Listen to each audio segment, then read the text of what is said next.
Hello, it's Wednesday, June 2nd, and we're taking a leap of faith. And the leap of faith is, I've got this circuit breaker, and I've got these two circuit breakers, but I don't have this one. The spec sheet says it's the same size and configuration as that one. So while I'm drilling this thing, I'm just drilling all the holes, man. So what I've been doing is using standard metal cutting drill bits. There is a trick to cutting plexiglass without it cracking, and that is you sharpen or dull, I guess you should say, the cutting edges to look like a masonry bit. And I had a 3/16 bit that I had done that to. I couldn't find the darn thing. But I'm not taking the time to kill some more drill bits and or look for that other one. So I'm having great success here, drilling all these holes with standard drill bits. And I guess because of the rigidity of the machine that I have, I'm fortunate to have, I can hear when it's going through, it's not breaking out, and it's not been grabbing or anything, so it's working beautifully. What we did for this hole, that size hole, that's an 1.125" hole that I wanted to have for that, which is slightly different than the spec sheet. Spec sheet was calling for 2.105 inches, and that's too big, man, for me. It'd be kind of sloppy in the hole. So the closest I had was an 1.775", and I can use these without the pilot bit in this machine because it holds it so rigidly.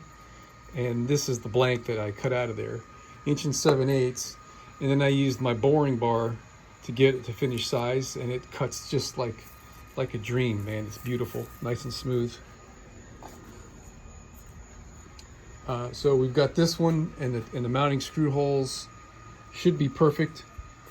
Those are 3/16 holes. I guess I should double check on those while I'm still set up here. Next comes 4 1/8" holes to hold my BMS in place, and that'll be it for the hole drilling. All right, so these are going to be 1032 screws, and these are going to be number 832 screws. And I just want to double check that I didn't goof on the size, because they look kind of small for 1032. Hopefully I got it right. All right, yeah, I got it. Here's an 832, and here's a 1032. Perfect. All right, here's the moment of truth. This will be a 120 amp breaker. Holes lined up perfect. I made that one a little bit bigger. This one I think is a little snug. Let's see. Oh, perfect. All right, man.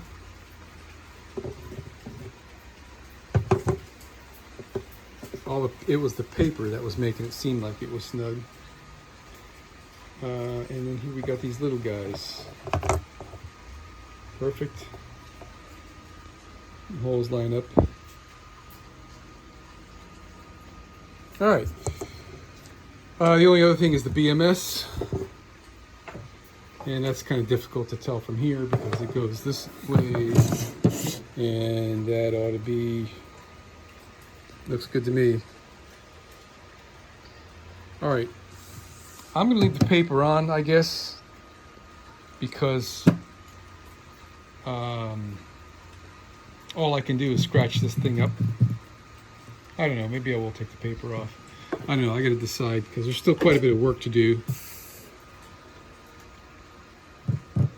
Yeah, I think I'll leave that.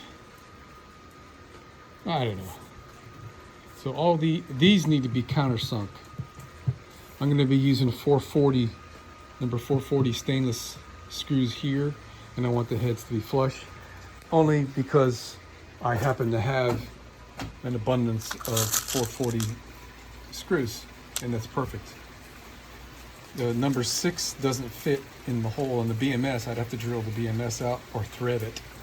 and I don't want to do that. I can use Allen screws, but I don't want to have stuff snagging. Allen screws would look kind of cool, right? All right, man, I think we're there. So the thing I mentioned the other day about the screws that I had here, like these, were going to be really difficult to remove. The way this sits in the bus, that's going to be right up against the wall. And there's a 1x4 about this high that would be in the way of the screwdriver. So to alleviate having to mess with screws on this side, I attached this piece of aluminum angle. I took the router and took a 1/16 of an inch off right here and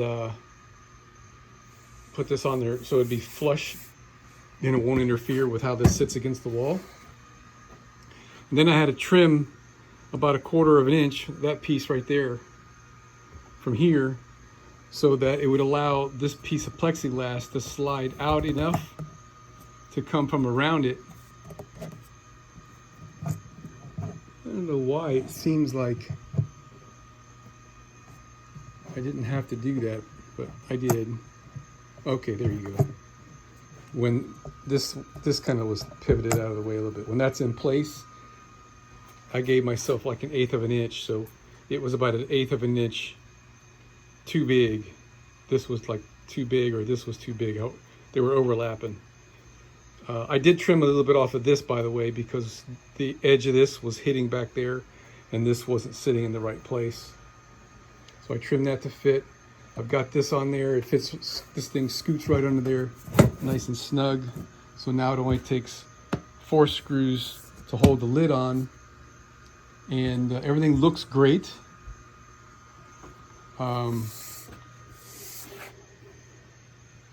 You know, just like I say, the leap of faith. Hopefully this guy, it's on back order, so whenever it shows up, it's the same physical size as this guy, and that looks like that when it's in there. All right, so mentioned this before, I think. So this is going to my inverter, and I figure 200 amps times 24 volts is 4,800 watts, and I got a 3,000 watt inverter, so I don't think that's going to pop.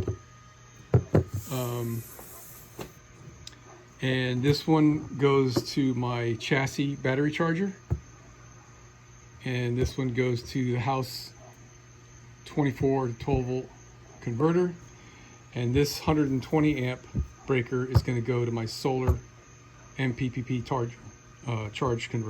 solar charger. And that should be all the connections that have to come into the battery. And the cool thing about this is, I don't know if I can do this without dumping everything out, but the studs on the back of these breakers are big enough that I could put multiple terminals on there and make a really good connection. So for this one, this is on the negative side. So the supply side of this breaker will be coming right from the BMS, and then there'll be another terminal or 2 from here. This is going to be our negatives to feed all these 3 other negative circuits. Okay, so it should be okay to be able to get what I need to get on there. If it does end up being too much terminal thickness for this, I can always put a little bus bar here for the negative. I kind of hate to have to do it, but we're trying to not have to do that. All right. And then on this side over here, we're going to have on our positive side off the battery, positive is going to come to this guy on the supply side of this breaker, and then it's going to jump over to the positive supply for this breaker and the positive supply for this breaker. That works out piece of cake because there's 3 breakers in succession. And then the trip side of the breaker, each of the breakers is going to go to the conductors. I'm going to notch this out for my conductors that go out from these breakers. On this side, we're going to do similar. We're going to have a notch over here. And so the only thing that's kind of questionable is how many wires are we going to be able to stack up here, I mean, I'm thinking, you know, I'm thinking that should be plenty of room for what I've got to do. The BMS is going to come on here, and then 3 other terminals to feed to the other end. The negative that goes to my inverter is going to be on this side. So it's all figured out, ready to assemble. When we get the other breaker, I'll pull off the plastic. I really want to get the BMS installed and some other things, but I'm gonna call it a day. It's already after 8 o'clock in the evening, and I'm gonna do an oil change on old Nelly Bell over here.